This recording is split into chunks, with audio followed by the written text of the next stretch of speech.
Sagittarian, meron ka na bang mga requirements? At kung wala pa, mag-subscribe ka na sa aking channel at panoorin mo ang aking mga videos nang sa ganun ma-prepare mo na.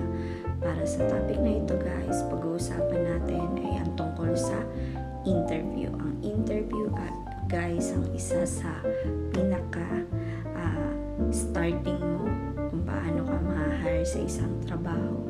So sa interview guys, dito sinasabi mo kung ano ang iyong pangalan, edad, birthday, at kung bakit ka nagtatrabaho sa kanila, ang iyong location at ang iyong civil status, ang iyong strength and weaknesses na maaaring makadagdag sa kanilang pangailangan sa kumpanya, at ano din po yung may share mo sa kanila base sa iyong kakayanan. So dito din po sa interview, tinatanong din nila kung bakit kanila hinahire at kung bakit mo din gusto magtrabaho sa kanila. At ganun din po, tinatanong din nila kung ano ba ang ine-expect mong sahod. So karamihan pa to, sobrang dami pa ng tanong na po pwedeng i-discuss sa iyo or itanong sa iyo. Karamihan nito ay more on English, pero depende guys kung nagtatrabaho po kayo sa local.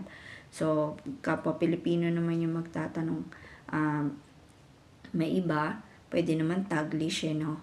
Para naman kahit pa paano magkaintindihan kayo.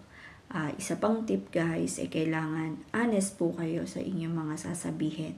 Kung single parent ka, or kung may asawa ka, may anak ka, kung ano yung estado sa pag-aaral mo, sa kinabubuhay ninyo, minsan magiging deeply din sila. Pero may gagarantiya mo naman sa isang kumpanya na iyong papasukan na ikaw ay trustworthy, honest, at saka hard work, willing ka sa lahat ng ipagagawa nila.